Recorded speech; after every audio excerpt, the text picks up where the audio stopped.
the day that the Lord has made. We will rejoice and be glad in it, even on a beautiful Saturday here in Saginaw, Michigan, my hometown, right?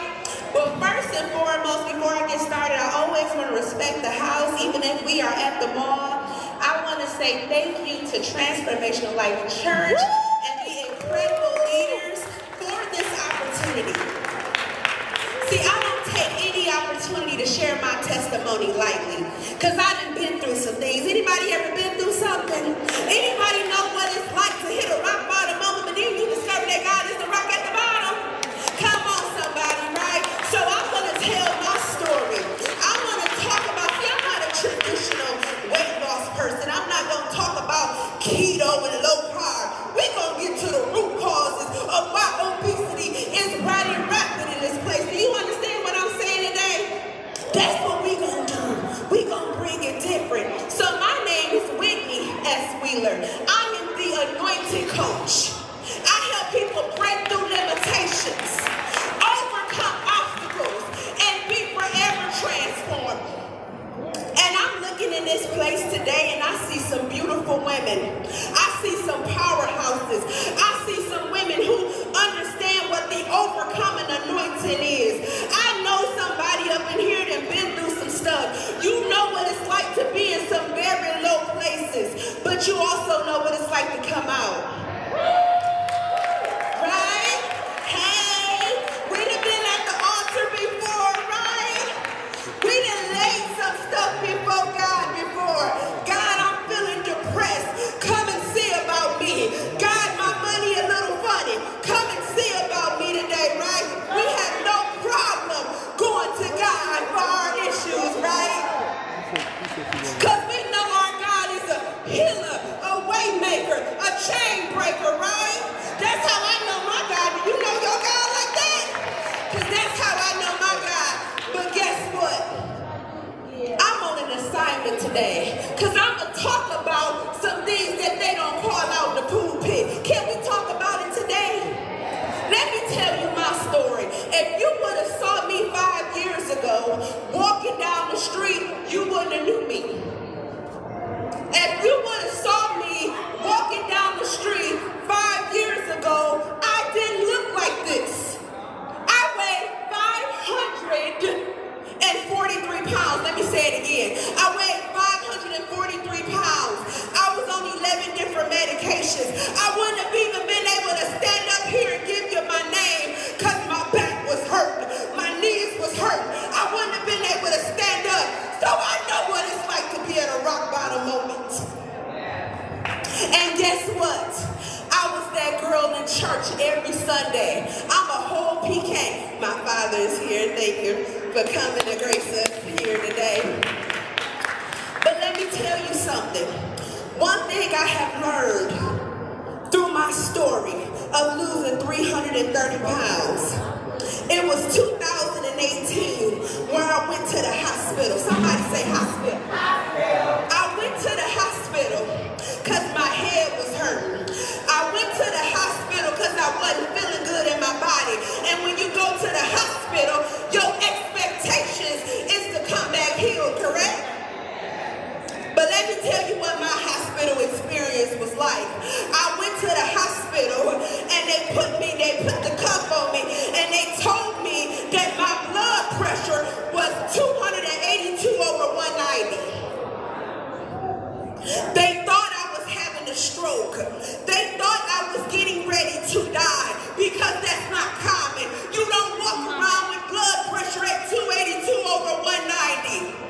But guess what the hospital did? They came into the room and they rolled in a scale.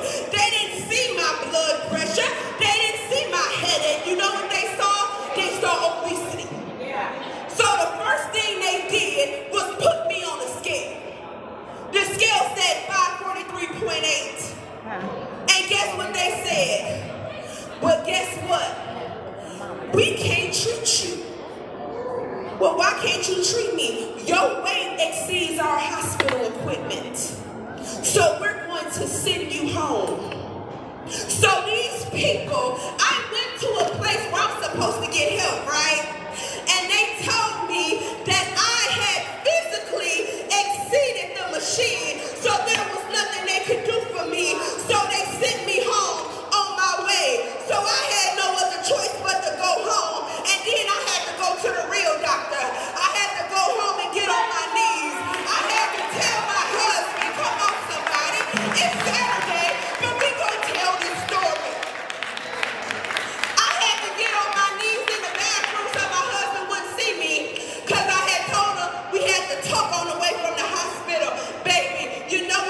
reassuring stuff is, you know where I work and who you gotta call. He said, stop talking like that. But I wasn't in denial, because at the hospital can't help me.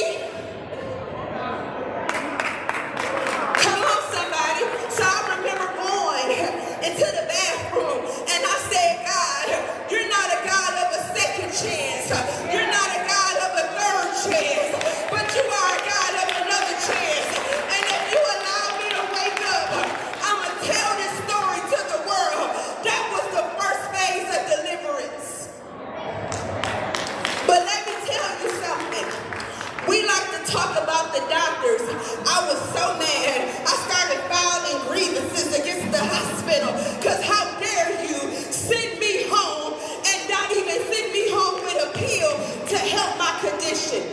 But how many of us go to church and the pulpit don't call out the issue because it's a spirit of offense in the church? We don't call out obesity in the church. We don't call out these issues in the church because, oh, we don't want to offend Sister Kiki. Oh, we better not talk about being overweight because Sister Deborah, she might not pay her tithes, so we gonna leave that alone. Oh no, we can't talk about Joe. Joe can't even stand up in the prayer line. We gonna let Joe sit over there because we don't want to offend somebody. Well, guess what?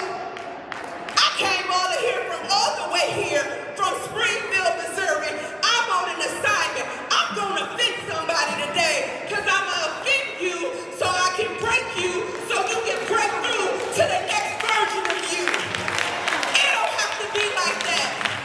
It don't have to be like that. You don't have to be stuck in your situation. It don't have to be like that. You don't have to be in bondage. It is some powerful women in this place. I can look and see you. I see business women. I see prayer warriors. I see I got discernment. It's some intercessors up in here. It's some women that can pray down and preach down the house up in here. You done overcame so much. You got delivered from that alcohol. You done got delivered from so many things. We ain't scared to call it out in the church. You ain't afraid to call out perversion. You ain't afraid to talk about JoJo that he out there in them streets doing what he do, right? But let me tell you something. As powerful as you are, you have overcome so much. You are the boss of all bosses on your job. Hey, sis. If you are that powerful, why are you allowing the enemy to stop you at the door with obesity? Why are you allowing the enemy to stop you at the door because you're diabetic? You walking around on 3 different blood pressure medications. I don't care how old you are. You on 3 different blood pressure medications. You got congestive heart failure. Come on, woman of God, where's your power? Where's your strength? How do you get to your next moment? How are you allowing these medical issues to stop you at the door? You praying for people to get healed, delivered, and set free, but you stop it at obesity? Oh, we gonna break some chains today. I came to tear the bricks off the roof, and I'm gonna lower you in front of the king, because I know what it's like to feel forgotten. I know what it's like when you feel like don't nobody understand. Well, Whitney, I've been praying long enough for this to break. Let me tell you something. If you don't break through, it's gonna break you. If you don't get your breakthrough today, baby, it will break you. How do I know? It broke my mama at 44 years old. Gone. Died. Because she was too good. She ain't want to pivot. She ain't want to do certain things to get free, right? It got to look a certain way. How many times you going to do keto? How many times you going to lose that same 50 pounds on keto? How many times you going to drink that protein shake? It's time to go to the throne. God ain't limited to none of your situation. The same energy we bring, you better bring it to God.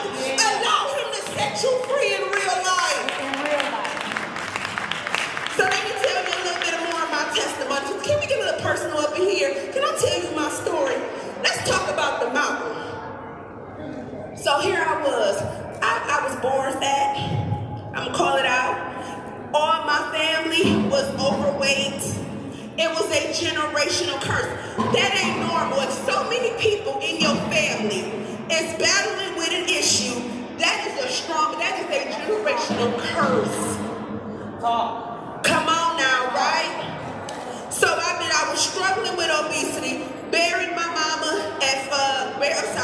grandma at 49 in 98, and then buried my mama in 2009 at 44. That same hospital that sent me home told my husband I wouldn't live to see 40. That's a generational curse. The enemy wanted to take me out because he knew I was going to take him out on the battlefield with this obesity fight, right?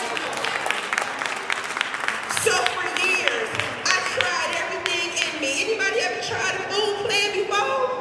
Anybody tried to lose weight before? That was my story. That was my story. Every single day I looked up, I'm trying a new food plan. Praying, God, help me lose weight. Oh Lord, help me lose weight. Help me stop eating. Help me lose weight. Nothing was happening. I would lose a couple pounds, gain it back, because I had this mountain in front of me, this mountain that I called obesity. So guess what I did? I said, you know what? I'm going to walk around this mountain, because surely if I can make it to the other side, that's going to take me to the promised land, right? So I'm doing all these food plans, walking around this mountain. The mountain was too big. So I turned around, went back, gained my weight back. Then I said, well, you know, I know what I'm going to do. I'm going to climb this mountain. So I got my gear up, climbed this mountain. The mountain was too big to climb. I slid down, went backwards, gained the weight back, right? Then I said, well, you know what? I got the tools now. I'm going to destroy the mountain. So I'm trying to pull out hammers, that's food plans and all this stuff to destroy this mountain I thought was obesity. And I couldn't destroy it. It was too strong. Do you know why? Somebody say why? Why? Because the Bible says God has given us the strength and the capability to speak to the mountain and command it to move. That mountain was never meant for me to try to climb. I was never supposed to walk it. I was supposed to use the power that God has given me to tell that mountain to get out the way. Tell that mountain to get out the way. So guess what? I did it. Hey, I told the mountain to move. Nothing happened. What? You spoke to the mountain and it didn't move? You know why? Because the mountain was never obesity. Okay. Let me tell you what the mountain was. When you are dealing with issues on the inside. I didn't have a food issue. I had a depression issue. I was depressed. Was full of addiction. I was full of hurt, pain, brokenness, unforgiveness, and by default, my body started swelling on the outside because I was infected on the inside. You have to know what it is that you're fighting and warring against. So no, I couldn't stop eating. God wasn't going to let the weight just fall off. He had to get me to go deep so I can get rid of all of this toxic stuff that I was carrying on the inside so I can stop swelling on the outside. I had to get delivered in real life. Somebody say delivered. Somebody say get set free. So what are you carrying on the inside that you're wearing on the outside? What is your issue? What are you holding in? What do you need to release today? What do you need to lower the roof to get before the King so you can say, God, I'm sick and tired of being sick and tired. This is your setup moment. Sometimes you just got to get in the right place at the right time with the right person that's going to touch and agree with you for real so we can break through to that next version of you. Are you ready? Are you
don't have to be like that. So when you get delivered, your life's supposed to change. When you get delivered, it's a transformation that takes place in your life. You shouldn't look like what you went through. Allow God to transform you so that other people can be transformed by the things that you have overcome. God don't free you for you. Who do you think you are? God is healing you so you can pick up your mat, that issue, and you go so people can see, look what God has done for me. That's why I got in the car and drove from Springfield, Missouri, because I need people to know if it's one person, God, I thank you. If it's 50 people that need it, God, I thank you, because this is my mat, and I want people to know it ain't got to be like that. You ain't got to be stuck. You ain't got to be in bondage. You don't have to be stuck to a generational curse. Are you a curse breaker? Yes. Curses don't just break. Somebody has to break it. Is that your assignment? And if you don't got a weight issue, baby, what is your issue? Break the curse. Substitute weight with your issue. This is a revival. This is empowerment, right? We're going to get empowered. Because you don't have to leave here the same. And when you go through that transformation, God will begin to transition your mind. Somebody say transition your mind. Transition your mind. Come on, I love that. I don't know who that was, but hey, talk back, because that's what we do, right? But when you transition your mind, that means your thought process got to be different. That means everything that you've been dealing with, you shouldn't still be thinking like that old version. I can't lose 330 pounds and then think I want to eat 3 double cheeseburgers. No. I can't still go and get all the Reese's and Snickers and peanut butter cups. Come on, somebody. God had to transition my mind to keep up with the transformation that the world can see. And after you done got delivered, come on, somebody. After you done got transformed, come on, somebody. After your mind and transition, oh, baby, you tapping into a realm of authority. Come on. When you tap into a realm of authority, you better believe you can walk in a room and you can identify when somebody's in a coffin. That's what I call my body. It was a coffin, right? Because that's what I was walking around in a box, right? With all of these issues inside them. Open up that box and walk out that coffin today. Open up that box and walk out of that issue today. But when you do that, you have authority. Yes. And that authority gives you the ram to be able to help somebody else get set free. So that's what I want to leave you with today. No matter what it looks like, no matter what it feels like, no matter how low you are, no matter if you hit rock bottom, you have to know that it's God. He is the rock at the bottom. Woo! He is the rock at the bottom. Don't miss your get up moment today. Don't miss your moment to get before the King today. It's going to be some powerful speakers up in here. Get what you need, but don't leave here the same. Don't